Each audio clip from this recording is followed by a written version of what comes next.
Hey, how you doing? What we got here is a failure to communicate. You don't know the power of the dark side. All right, who did this? I'm not mad. I just want to know who did it so I can punish them. Don't look at me. I think these people are completely nuts. Oh, welcome to mi casa. That's French for front door. Check out the name tag. You're in my world now, Grandma. Lucky to have this cat on with us. He's Senator Jeff Howe, and I thank you for being here. We call him Colonel DOGE. Senator, how you doing, my friend?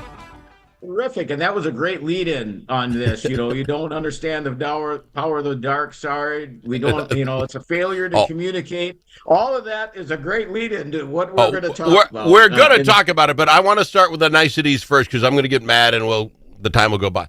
I said I was going up to St. Cloud last weekend, my wife and I told you, Representative O'Driscoll, Senator Putnam couldn't make it, and you made a suggestion for this, Blue Goose Speakeasy, and phenomenal place, phenomenal. Now, Putnam made fun of you when I was talking to him about it because I was describing the tough time my wife and I had finding the place, which is kind of the Speakeasy's gig anyway, and he said, this is almost a quote, so Howe wouldn't even give you the coordinates or how to get there. He let you struggle through that. Maybe he's not your true friend.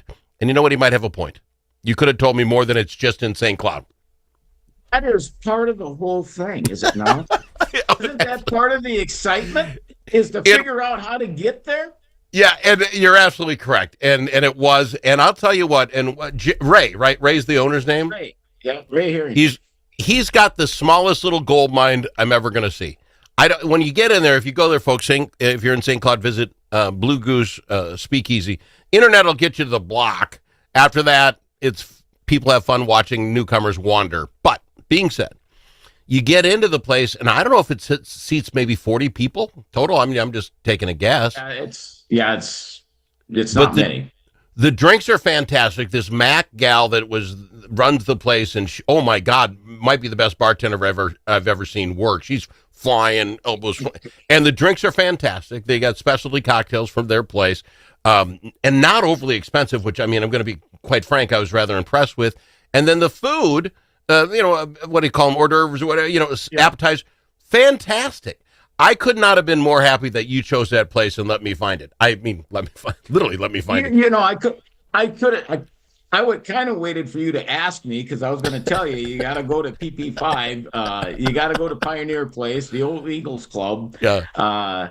And then when you get in there, just ask around and they'll tell you where to go, but they won't tell you how to get into the door. I mean, you got to search around to figure that out yourself. But that's part of the fun. But you didn't ask me for any directions, so I didn't think I figured you had this figured out. So, it's a bar. And the internet will get you to the block. It's on this block. It's on the right-hand side. It's like, okay, I'm not an idiot. My wife's not an idiot. It was tougher to find than I thought. It was a lot of fun. And now if I can, and I don't mean to St. Cloud, and I don't know what I was expecting, but St. Cloud, and maybe because it was have the art crawl downtown or whatever, was so much cleaner and nicer than I guess I was imagining. My wife and I wandered up the entire main street and back down. It was clean. It was neat. At night when those bulbs come on across this, it was just really classy. I enjoyed it. So I just want to say thanks for having us up your city. Thanks for coming up and allowing me to join your, be in your presence, for crying out loud. It was great. It was great. The wives were fun. It seriously was, and I thank you for all of that. Now we got to talk some stuff. What do I got time? I want to save extra time for the big enchilada. The story yesterday afternoon, and it was again today, the Minnesota Supreme Court sent a case of a transgender athlete who wants to compete in the women's division of weightlifting events. They sent it back to a lower court, saying they wanted to determine whether USA Powerlifting has, quote here, a legitimate business purpose for excluding this guy from lifting in women's sports. And if not, and I think, and you tell me, what they're getting here is sexual orientation. You can't discriminate on your sexual orientation. It used to be you couldn't discriminate on sex, creed, color, and all that. But in 2023, powers that be put orientation in there, and this is going to muck up the whole works. Am I wrong? I think you're absolutely right. And that's why I think that that is something that you get to choose, right? Yeah. In my opinion, and I think most people's opinion, you choose what orientation you want. That's not a God-given thing. Yeah. Where I think most of the human rights things are about things that you cannot control. You cannot control your color. You cannot control that you lose your hair. You can't control those things, and you should be protected by law, right? That's my opinion. But this is something you choose. So I don't believe that should be protected, but they put that in law. And so now if you choose to call yourself a female now and you're a male, you can compete in, I guess, power sports, weightlifting, and other things. And I don't think that's really the intent of the Human Rights Act. I don't disagree with you, but can we not go down this road far enough to see what's next? And what I want to know is whether in 2026, when you all get back together, will this be big enough for the powers that be to change that back? And here's my point. A legitimate business purpose. I'm USA Powerlifting. I want to have a men's division and a women's division because now I have twice as many people competing, right? Once you let a man or men go in and dominate the women's division, which is just physically what's going to happen, women will stop playing. They'll stop playing the game, and now he's losing business because I don't have a clean women's division. It's going to hurt his business. How is that not legit? I agree, and I think if I was outfit of the USA Powerlifting, shift that and say, here's your trans division, right?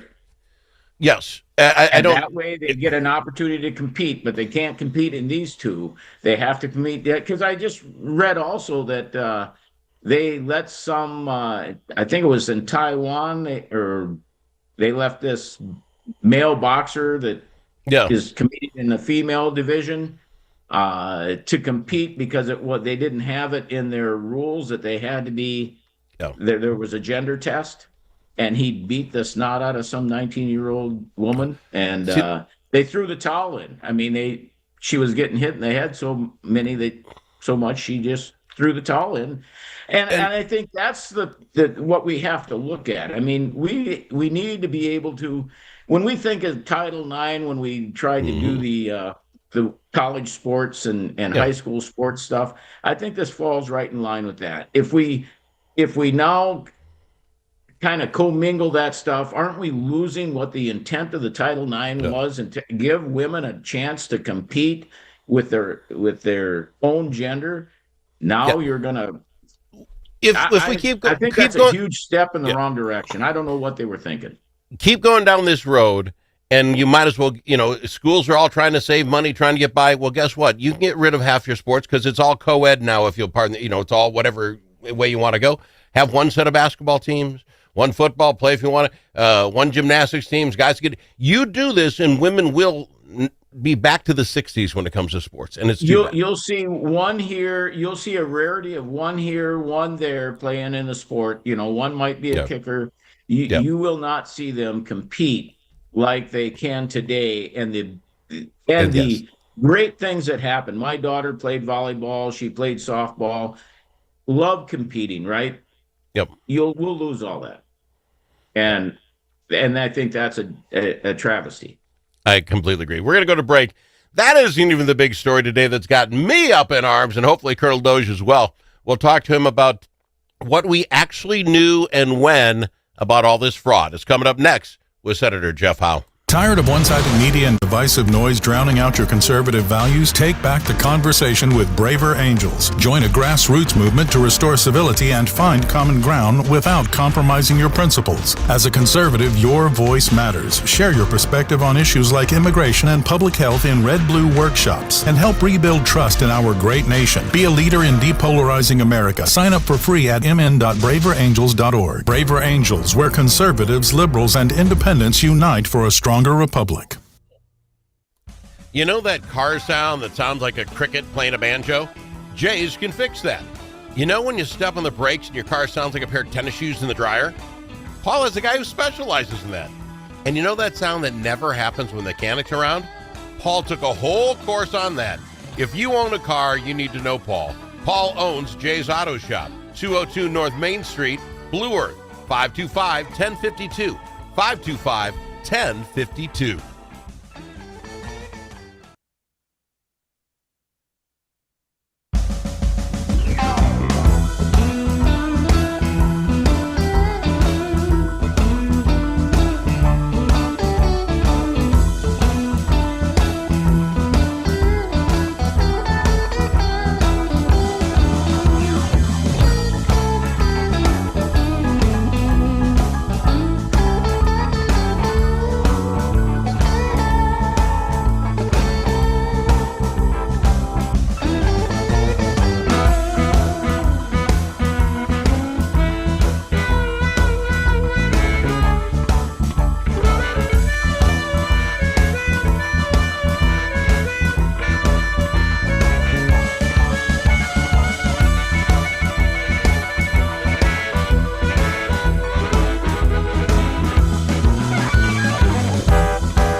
As in alligator.